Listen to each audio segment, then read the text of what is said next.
Doesn't have too much real estate to deal with on the far side there. Ball being presented by the captain, Lamaro. Nacho Brex releases it. Now there's a real chance. Canoni, and on there too. Alessandro Garbisi, and that is the first try. 20s beat England for the first time. I wonder, could this be the start of something special? Well, I don't know whether it's gone to the Timo, but again, it's a fantastic break right at the moment, right at the middle. Couldn't quite see there. Did it hit his knee? The referee is in the correct position. There's one Garbisi. Big carry, beautiful back at the ball. It's Lorenzo Canoni again, absorbing one tackle off May. Daly. And the result is that. And at the moment, Negri taking it into the contact. That's Paolo Garbisi. Brex again. He's got wonderful hands. Now there's space, and there are men. And here goes Menoncello inside. That is wonderful. Quite brilliant rugby. And it's Tommaso Allan who gets the score to become Italy's record try scorer in rugby's greatest championship. Try number 8. And that man played such a role, Tommaso Menoncello. absolutely superb rugby from the gods here. It's just good depth. That's what's done this try. Depth, depth, depth. I keep saying you cannot be too deep. You just let that guy in front make that decision. And then Thomas Allan underneath the post. He's just shredded England's match points. The touch there from Brex. Sorry, Martin, again. He's just popped it out the back. They know the move. They've tried it 100 times probably. Did they think it would come off as sweet as that? Probably not, but it has. My goodness me, this crowd was loud. It's even... Back there from Spaniolo. Is a call once more. Roll on the way. Yeah, well done. Good option. Paolo Garbisi, the kick pass. Zalmanin's waiting for it. Took it nicely.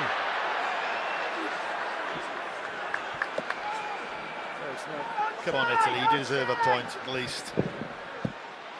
Spaniolo, well, he almost lost it, took a couple of grabs. Lost there, boys. Okay. Nacho Brex, Ioane. A tackle there from the player of the match, but Ioane's still going, and Ioane's away! And the Italians are going to get their point, but they've never given up. This is the new Italy, and so may it continue. That's just strength, that's just power. After 80 minutes of sapping rugby union, he can just stop that down. Watch this. This is absolute desire. You ain't gonna get me. You ain't gonna stop me. I'm doing this for my mates. Well, if the Italians are looking for crumbs of comfort, encouragement even, they will look at it and say, well, we scored more tries today than England.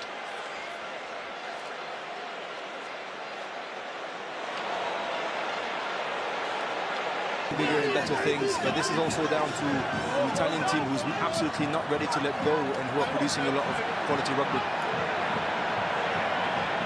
They really are. A dozen minutes to go. Look at this. Varney flings it away to Ioane.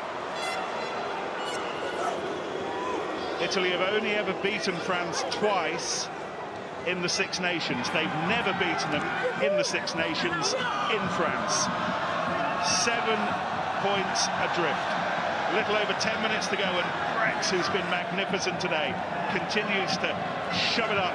Garbisi, Menoncello providing the width that he can. This is Leonardo Marin who's on. Zuliani. And again, 14-man defence being questioned by Brex. Lamaro wasn't far away. Here's Canone. Garbisi. And then Lucchesi, what's going on here? Marine over the top, and Italy has scored. Orange Capuozzo. At the moment, but finally Italy have built phases. Finally, they've kept ball in hand, connecting all together, working as a team. That's the first time since Jonathan Dolty got sent off that Italy have put a decent set piece together and from first phase have properly challenged Tomo Ramos defensively at 10. Properly challenged that new combination, and they steamed through the middle. When they've got to the opposition, when they got to the French third, the French 22, they've showed something like zero composure so far in this game. Something like no. Well, the stats show how many line breaks that Ioane makes. And that try at the end against England. Can Italy conjure up something here with Brex chasing? Oh, they can!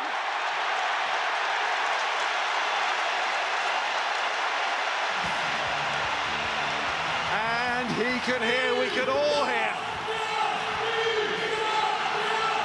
That has got the home crowd in a much better place. Brilliant execution, wasn't it? Scotland flew up on the line. You'll see this here on the defensive alignment. George Horn tried to cover that space in behind, but look at that. They sucked that defence up. Horn couldn't cover. Fortunate bounce, but Brex was spot on. It's fantastic work from Pajrello because he went right to the line, which brought up that Scottish defence, so gave them the space in behind. Wind must have dropped. It's the carry to the line and the pace. This is a really hard skill from Brex to time his run to make sure he is onside, but at the same time. Therefore, that's a bad mistake. Italy not finding touch from the penalty. Might not hurt, though, ultimately, because here comes Ioane. Pajrello. All three scrum halves in the squad tried in the first 3 games. Pajrello the first to get 2. So he looks like the chosen man, and he's gone well. Vantage being played as Menoncello goes forward. Here's Garbisi. Advantage for offside. Brex. And Pajrello and Garbisi. And here is Lynagh. It's come for him now, all right.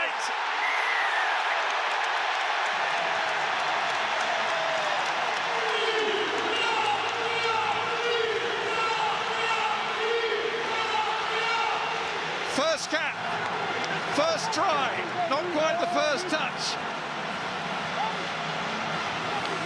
He's had to be patient in this match, but now Lynagh is an international rugby player, all right. Are you ready for an international debut? Are you going to be good enough? All the talk is about his dad, but you know what? Lynagh stepped up in the colour of blue. And what a fantastic moment for him and this Italian crowd.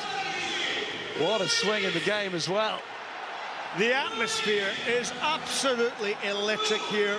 The crowd rose to their feet in unison. Ready for the start, we're told, but he's there in reserve if required. Varney again. It's nicely turned out of the tackle. Good hands from the forwards as well. And away goes Vincent. And this is the pace that we were talking about. Oh, he's flying. Varney gets there. Negri is there as well. Ioane.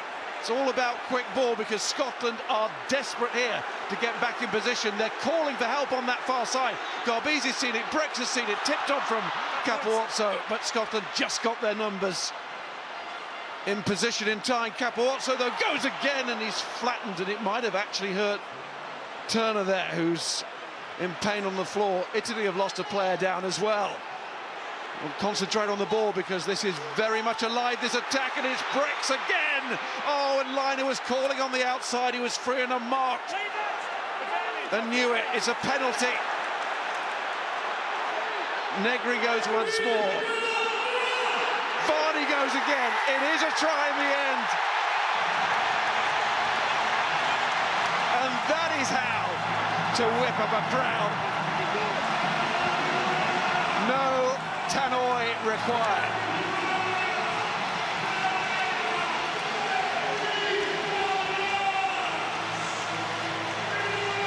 Well, listen to the response from the crowd as Stephen Varney goes over there. I thought they butchered a couple of chances, first of all, in the wide outside channel, but the initial break was absolutely superb by Ross Vincent.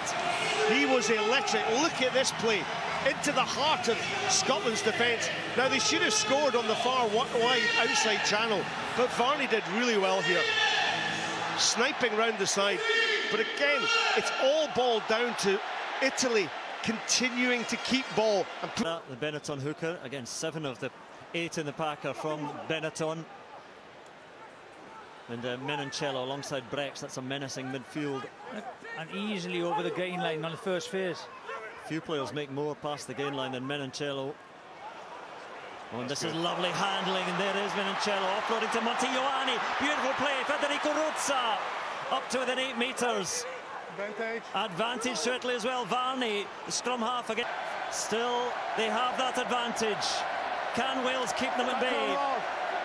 Nicolo Cannoni goes this time, the second row. Now it moves to Brex, now it moves wider. Now Monte Ioane, free and through. What a start by Italy. And Wales and take the ball flat to the line, the ball out the back, and Garbisi's pulling the strings, and when they get through, offload, offload, offload, power game, and then their ability to find their structure again. See here, Brex takes the ball so flat, and this is beautiful. Menoncello offloading, Ioane offloading. But at this point, the hardest thing is to look up and see where the space. They managed to get out of the tighter exchanges. Another flat pass. The late ball by Garbisi to Ioane, who's recycled himself. What a great try. Well, the ball out the back is causing Wales loads of problems, but great offload, you know, in the tackle there on the left-hand side. Accustomed to, we're seeing the space opening up. Wales aren't isolating it, but there's still a long time to go to just shut up shop and kick the ball.